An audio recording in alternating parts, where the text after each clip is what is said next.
आप सबसे पहले रमजान के बारे में बताएं हमारे दर्शकों को कि ये जो रमजान है उसको क्यों मनाया जाता है और इसकी क्या विशेषताएं हैं। रमजान का महीना बहुत पवित्र महीना और इस पवित्र महीने के अंदर जितनी दुआएं की जाती हैं वो सारी दुआएं कबूल होती है। और मैं सबसे बढ़िया ये बात कहना चाहता हूँ कि हर शख्स को रमजान या व्रत रखने चाहिए ताकि उनकी बॉडी फिटनेस पूरी तरीके से बरकरार रहे।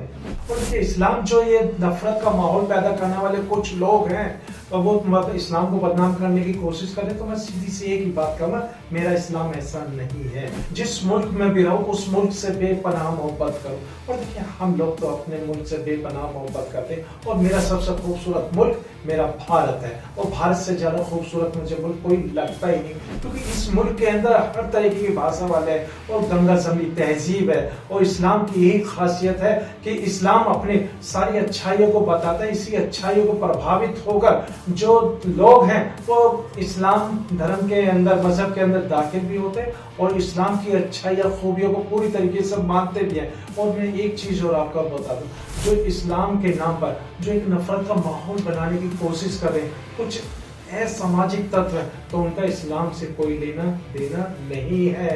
जिस तरीके से अभी आपने देखा होगा कि एक धार्मिक नारा यानी कि राम जी का नारा लगाकर कुछ तथाकथित नफरती लोग एक निहत्ते मुसलमान की मॉब लिंचिंग कर देते हैं। आप इस नैरेटिव को खत्म क्यों नहीं करना चाहते हैं? मतलब चलिए एक वर्ग है, मैं मान लिया कि एक वर्ग है जो कि एक नैरेटिव करने की कोशिश कर रहा है कि मुस्लिमों के प्रति नफरत फैलाने की कोशिश कर रहा है, तो क्या आप उसके लिए भाईचारा के लिए आप क्या कदम उठाएं? ये कदम भी तो होना चाहिए। आप एक कदम बढ़ाइए, चलिए मेरे साथ राम मंदिर चलेंगे, टिकट करवाया जाए। हाँ देखिए, अभी आपने राम मंदिर की बात करी तो शायद मुझे बाबरी मस्जिद याद आ जाए जी। और आपने मेरे इस दिल को फिर से हरा कर दिया बाबरी मस्जिद का जिक्र करके। और मैं तो कहता हूँ कि देखिए लकुम दीनुकुम वलिय दीन, आपकी आस्था आपके साथ और मेरा दीन मेरे साथ। लेकिन आपने मुझे वहां का नोता दे दिया है जहां के नोते से मेरे अपने जो दिल के जख्म वो हरे हो गए। लेकिन फिर भी हम लोग आपकी आस्था का सम्मान करते हैं। फिर भी हम ये कहते हैं कि आपने राम मंदिर जी के लिए जाने के लिए कहा तो बिल्कुल मैं आपके साथ चलूंगा, लेकिन मुझे उस राम मंदिर के अंदर मेरी बाबरी मस्जिद दिखाई देगी। स्वागत है आपका हमारे इस खास पॉडकास्ट में और हमारे साथ आज मौजूद हैं मुस्लिम स्कॉलर हाजी नाजिम जी। बहुत बहुत स्वागत है आपका हाजी नाजिम जी। पहले तो रमजान की ढेर सारी शुभकामनाएं और बधाई। मैं चाहूंगा कि आप सबसे पहले रमजान के बारे में बताएं हमारे दर्शकों को कि ये जो रमजान है उसको क्यों मनाया जाता है और इसकी क्या विशेषताएं हैं। हाँ देखिए, पहले तो मैं आपका तहे दिल से शुक्रिया अदा करना चाहता हूँ। और दूसरी बात, अभी आपने रमजान की बात करी। देखिए माह रमजान का महीना ये होता है, इस रमजान के महीने की बरकत से देखिए जब मुस्लिम समाज रोजा रखता है तो जब वो पूरे दिन खाना नहीं खाता तो उसका जो खाना होता है वो आगे जो हमारे अपने भाई लोग हैं वो उस खाने का यूज करते हैं। और देखिए 30 दिन के रोजे होते हैं और 30 दिन के रोजे की इतनी फजीलियत होती है कि बॉडी के अंदर जो बीमारियां होती हैं तो वो बीमारियां भी दूर हो जाती है। देखिए रमजान का महीना बहुत पवित्र महीना और इस पवित्र महीने के अंदर जितनी दुआएं की जाती हैं वो सारी दुआएं कबूल होती है। और मैं सबसे बढ़िया ये बात कहना चाहता हूँ कि हर शख्स को रमजान या व्रत रखने चाहिए ताकि उनकी बॉडी फिटनेस पूरी तरीके से बरकरार रहे। और स्वाभाविक सी बात है, ये चाहे इस्लाम धर्म हो या फिर हिंदू धर्म हो या फिर इसमें हर धर्मों में कहीं ना कहीं फास्टिंग की और जो कहते हैं उपवास की जो ये है वो काफी वर्षों से चली भी आ रही है, किसी ना किसी प्रथा से जोड़कर देखा जाए तो। मैं ये जानना चाहूंगा कि आप इस्लाम को कैसे देखते हैं, इस्लाम क्या है, आप हमारे आज दर्शकों को बताइए, क्योंकि बहुत सारी अलग अलग धारणाएं इस्लाम को लेकर हमें देखने को मिलती है समाज में। बहुत सारी नफरती चीजें भी हमें देखने को मिलती है, तो बहुत सारे उसके अच्छे चीज भी देखने को मिलते हैं। तो आप दोनों चीजों को आप बताएं कि क्या उसकी सच्चाई है। हाँ देखिए, आपने मजहब इस्लाम के बारे में कहा तो मैं आपको बता दूं मजहब इस्लाम बहुत ही खूबसूरत मजहब है।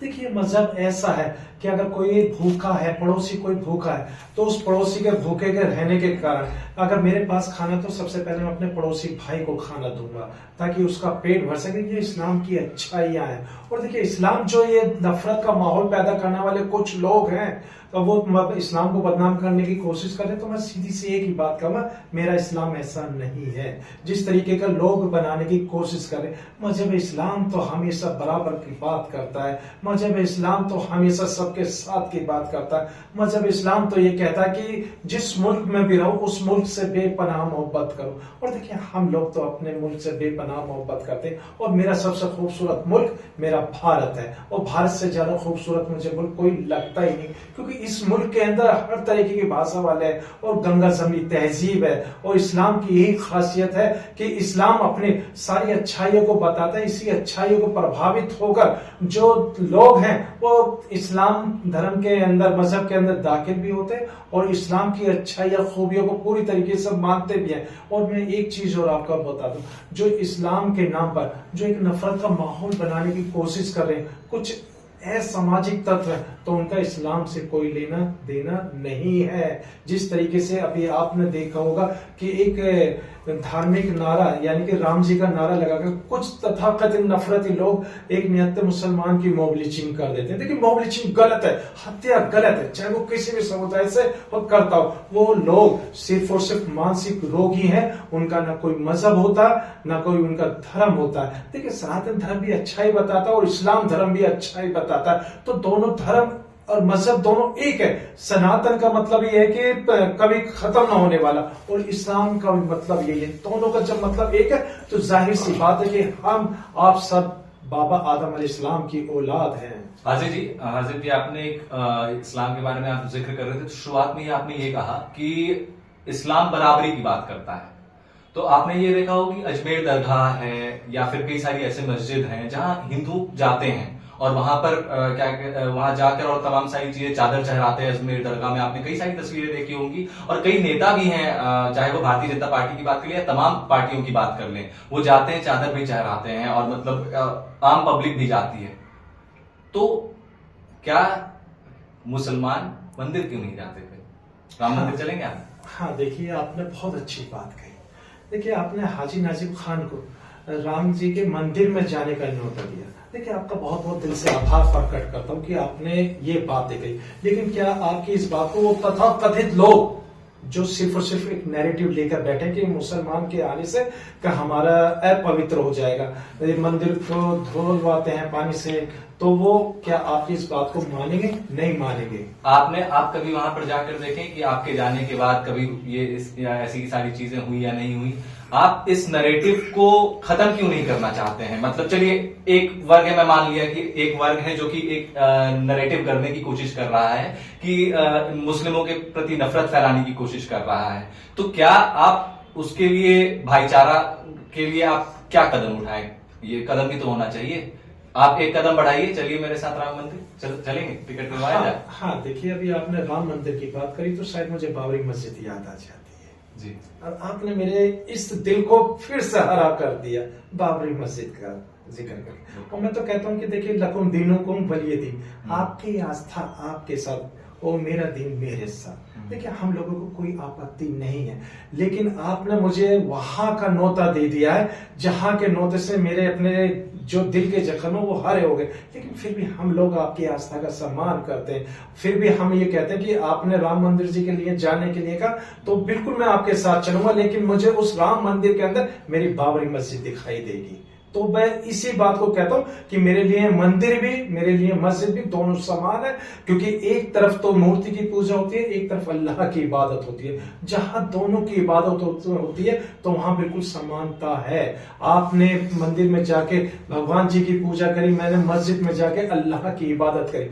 मैंने मस्जिद में नमाज के बाद जो दुआ करता हूं, मैं पूरे मुल्क के अंदर अमन व सुकून की दुआ करता हूं।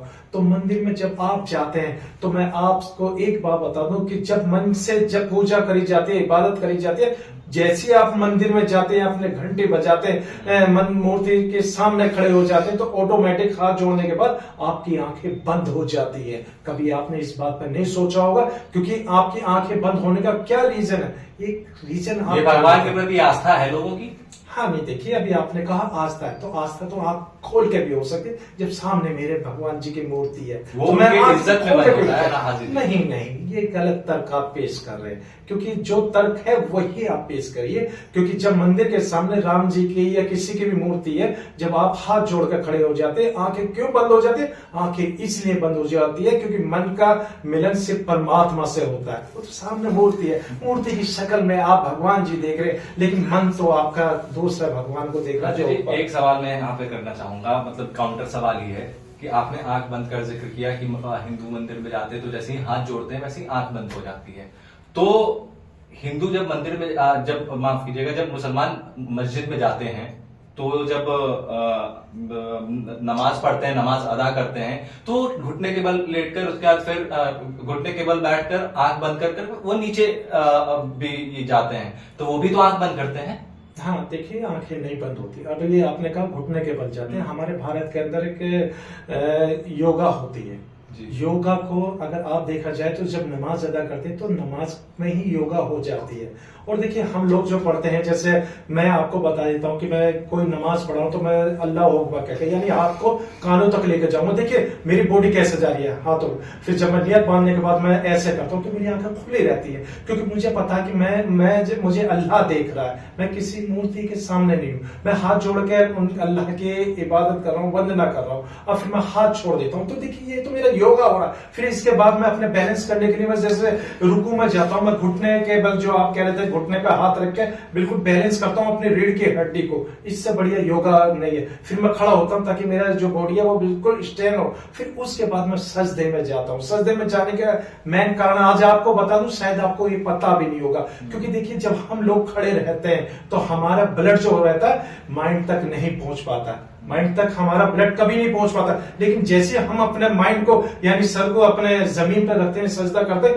तो पूरी बॉडी का पार्ट का जो ब्लड होता है वो हमारे दिमाग में आता है। तो हमारे दिमाग में आने के बाद वो ब्लड सर्कुलेशन होता है, नसों तक जाता है। तो इससे बढ़िया योगासन और नमाज के अंदर आपको देखने को नहीं मिलेगा। आदिनाथ जी, एक मैं बात बोलूंगा कि आपने जो इस तरीके का बात किया कि आंख बंद करने से आंख बंद क्यों हो जाते हैं, ये आपको नहीं लगता कि कई लोगों के इनको ठेस पहुंचेगा?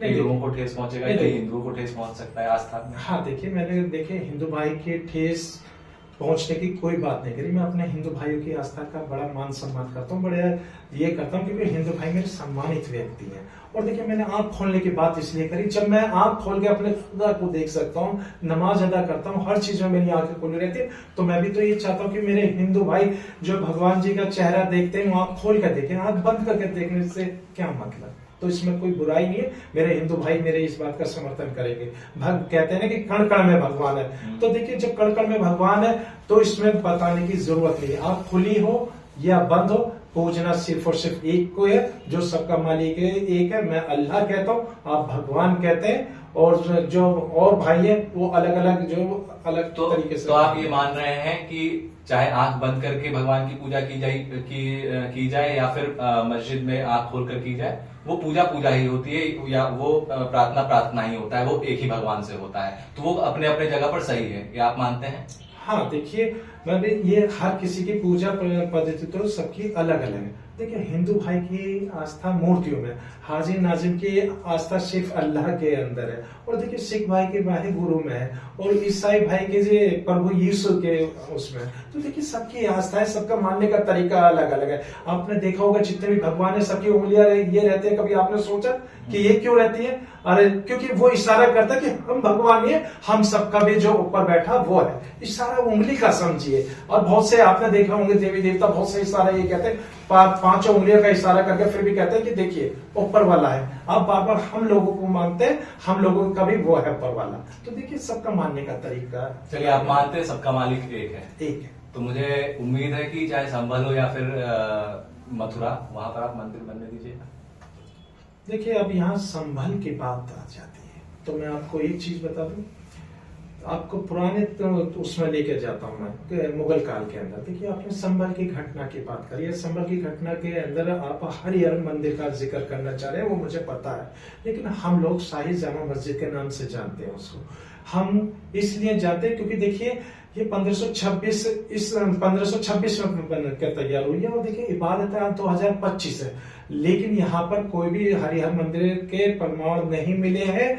क्योंकि अगर होते तो गोस्वामी तुलसीदास जी मुगल काल के अंदर मौजूद थे, उन्होंने किसी भी ग्रंथ के अंदर ना तो अयोध्या का राम मंदिर का जिक्र किया था, ना शाही जामा मस्जिद का जिक्र किया, जो आप संभल वाली बात करें। अगर किया हुआ होता तो सबके सामने होता। देखिए गोस्वामी तुलसीदास जी को हम वास्तविक मानते हैं कि वो वास्तविक हैं। अगर आप लोग काल्पनिक मानते तो भाई आप शाही जामा मस्जिद को हरिहर मंदिर बना दीजिए। हम लोग तो वास्तविक मानते हैं, इसलिए हम उनके हर बात को मानते हैं। चलिए ठीक है, इसका फैसला तो खैर जैसे राम मंदिर का कोर्ट ने किया वैसे ही इसका भी फैसला, चाहे मथुरा की बात हो या फिर संबल का, वो न्यायालय करके देगा ही देगा।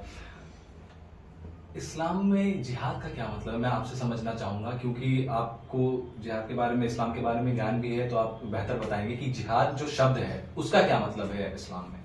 हाँ देखिए, अब जिहाद का मतलब आपने मुझसे पूछ लिया, तो जिहाद का मतलब यह है कि मैं अपने हक हकूक के लिए संघर्ष कर रहा हूँ, कि इंसाफ दिलवाने के लिए मैं संघर्ष कर रहा हूँ, तो यही तो जिहाद है। अब किसी बेटी को परेशानी हो रही है, उसको हक दिलवाने के लिए मैं आगे बढ़ रहा हूँ, उसे जिहाद है। ये जिहाद वो वाला जिहाद नहीं है जो आप ये कहते हैं कि हाँ जी कि अल्लाह अकबर कहकर किसी के भी साथ बर्बरता कर दीजिए, ये ना मेरा मजहब इस्लाम कभी इस चीज की इजाजत देता और ना हम लोग मानते हैं। अगर जिहाद की अगर असली परिभाषा है तो सिर्फ और सिर्फ यही है कि सबको इंसाफ दिलवाए, जो पीड़ित है, जो वंचित है, उन लोगों को इंसाफ दिलवाइए, यही जिहाद है। अगर जिहाद को अगर हिंदी में कहें तो संघर्ष। अगर आप अपनी जॉब के लिए अगर कहीं कोशिश कर रहे हैं तो वो भी एक जिहाद है। देखिए, आपको नहीं लगता कि इस समाज में जिहाद को आतंकवाद से कहीं ना कहीं अब जोड़ा जाने लगा है? ये तो आप मानते होंगे, क्योंकि इस समाज में जिस तरीके की चीजें चल रही हैं, आए दिन आप देखते होंगे, चाहे किसी मीडिया संस्थान द्वारा या फिर जिस तरीके की तस्वीरें सामने आती है, उसको एक विशेष जिहाद का नाम दिया जाता है। अगर मैं उदाहरण के तौर पर देखूं तो चाहे वो लव जिहाद हो गया या फिर आतंकवादी जिस तरीके का भी कारनामा करते हैं, तो उसको उस शब्द के साथ आगे में जिहाद लगा दिया जाता है। तो इसको कैसे देखते हैं आप? हाँ देखिए, अभी आपने जिहाद में लव जिहाद की बात कर दी, तो देखिए ओम जी, मैं आपको एक चीज बता दूं, मेरे मुल्क के वजीर आजम बड़े खूबसूरत हैं, दिल से रेस्पेक्ट करता हूँ, मोहब्बत करता हूँ अपने मुल्क के वजीर आजम से, क्योंकि जब वो कहते हैं ना कि आई लव माई इंडिया, तो हाजी नाजिम खान का दिल खुशी के मारे उछलने लगता है, क्योंकि जब वो कहते हैं आई लव माई इंडिया, और जब हाजी नाजिम खान अगर कहता है कि आई लव माई इंडिया, तो देखिए फर्क हो जाता है। क्योंकि हाजी नाजिम खान उर्दू नाम वाला, तो हाजी नाजिम खान के साथ जिहाद लग जाता है। अब वही जिहाद के साथ लव, क्योंकि मैंने आई लव का इस्तेमाल करा माई इंडिया के साथ, तो लव को आप जिहाद में इस तरीके से। लेकिन दूसरी बात जो आपके मन में मचल रही है, मैं उसकी भी बात कह देता हूँ कि देखिए, कहीं हिंदू लड़की होती है, मुस्लिम लड़का होता है, तो उसके लिए कह देते हैं ये तो लव जिहाद हो गया। और जहां मुस्लिम लड़की होती है, हिंदू लड़का होता है, तो बड़ी खूबसूरती बात आती है हम लोगों को सुनने में कि ये तो घर वापसी है। भाई कौन सी घर वापसी है? अगर घर वापसी की बात अगर हम कहें तो देखिए, मुझे मोहन भागवत जी का वो बयान याद आ जाता है जो कहता है कि आपका हमारा सबका डीएनए एक है। बिल्कुल, आपका हमारा डीएनए एक है, क्योंकि आप हम सब बाबा आदम अलैहिस्सलाम की औलाद है। क्योंकि आपको इसका एक प्रमाण मैं आपको बता देता हूं, अगर आपको पता है कि अखंड भारत के अंदर श्रीलंका आता है, यानी क्योंकि अखंड भारत के अंदर श्रीलंका पहले आता था, उसी श्रीलंका के अंदर दुनिया के पहले वाहिद शख्स बाबा आदम अलैहिस्सलाम आए थे। अखंड भारत में भी आऊंगा मैं। हाजिर जी, आपने जिक्र किया वजीर आजम यानी हमारे इस देश के प्रधानमंत्री नरेंद्र मोदी का। नरेंद्र मोदी ये भी कहते हैं कि भारत माता की जय। हाँ, तो भारत माता की जय बोलने में क्या? हाँ देखिए, मुल्क के वजीर आजम अगर भारत माता की जय कहते हैं तो हाजी नाजिम खान भारत जिंदाबाद कहेगा, क्योंकि भारत एक राष्ट्र है। और देखिए, जब एक राष्ट्र है तो हाजी नाजिम खान बड़े फख्र से कहेगा कि भारत जिंदाबाद। तो इससे बढ़िया और कहीं माहौल आपको नहीं। भारत जिंदाबाद हो या फिर भारत माता की जय हो, भारत देश को बोला जाता है, माँ इस धरती को बोला जाता है, तो भारत माता की जय, इस देश की धरती को जय बोलने में क्या दिक्कत है? हाँ देखिए, हम सिर्फ जय करते हैं अल्लाह की, हम सिर्फ अल्लाह के वंदना करते हैं। और देखिए, जिस तरीके से आप बार बार कह रहे हैं कि भारत माता की जय वाली बात, धर्म ऊंचा या राष्ट्र? हाँ देखिए, अब आपने जो पॉइंट वाली बात कही है, तो मैं आपको एक बार बता दूं, मेरी दो आंखें हैं। एक आंख से तो मैं अपना राष्ट्र देखता हूँ और दूसरी आंख से मैं अपना मजहब, क्योंकि ये मेरा राष्ट्र है। इसी राष्ट्र के अंदर संविधान है, संविधान के अंदर ही आर्टिकल 25 है जो मेरे रिलीजियस को परमिशन देता है मुझे पूरी तरीके से मानने की। तो बता दीजिए, मैं अपनी दोनों आंखों में से किससे कह दूं कि मेरी एक आंख खराब है, दूसरी आंख सही है? तो मेरी तो दोनों ही आंखें अच्छी हैं, मैं दोनों ही आंखों से राष्ट्र भी देखता हूँ और मजहब इस्लाम। आपने तर्क काफी दिलचस्प दिया, लेकिन काफी पुरानी कहावत है, दो नाव पे अगर पैर रखेंगे तो कहीं ना कहीं जहाज डगमगाती भी है। हाँ देखिए, अभी आपने कहा कि कहीं डगमगाते, देखिए डगमगाते वो लोग हैं जिनको अपने ऊपर विश्वास नहीं होता है, कॉन्फिडेंस नहीं होता है। तो हाजी नाजिम खान को अल्लाह का शुक्र है, इतना कॉन्फिडेंस है, फक्र से कहता कि हाजी नाजिम खान भारतीय है, और इससे बड़ा प्रमाण कुछ नहीं होगा जो हाजी नाजिम खान ने कहा कि हाजी नाजिम खान भारतीय है। क्योंकि देखिए भारतीय लोग जो होते हैं कभी दो नाव में सवार नहीं होते, ये भारतीय लोगों की बड़ी खासियत है, वो एक ही नाव में सवारी करना पसंद करते हैं, क्योंकि उस नाव के अंदर खुद भी सुरक्षित रहेंगे, दूसरे को भी सुरक्षित रखते हैं। इससे बड़ी बात वो कोई हो नहीं सकती। ओम जी, चलिए क्या बात है, आपने हो सकता है शायद आप कुछ अलग ही सोच रहे हो, इसलिए पुराने कहावत को भी आप गलत कह दें। एक अंतिम सवाल मेरा रहेगा आपसे कि टेररिस्ट जो रहते हैं, आतंकवादी जो रहते हैं, उसको खासा तौर पर कुछ सालों से या कह लें कुछ दशक से इस्लाम से जोड़कर देखा जाने लगा है मुख्य तौर पर, तो इसको आप कैसे देखते हैं? हाँ, जो आपने अभी टेररिस्ट की बात करी तो मैं आपको बताऊं ओम जी, देखिए ऐसे लोगों का ना कोई धर्म होता है ना कोई मजहब होता है। अगर आप कहते हैं कि एक ही समुदाय को देखा जाता है तो मुझे फिर मालेगांव ब्लास्ट की वो आरोपी नजर आ जाती है जो कि एक समुदाय से ताल्लुकात रखती है। हाजी नाजिम खान को उसका नाम बताने की जरूरत नहीं है, क्योंकि आतंकवादी का ना कोई धर्म होती है, ना कोई जात होती है, ना कोई मजहब होता।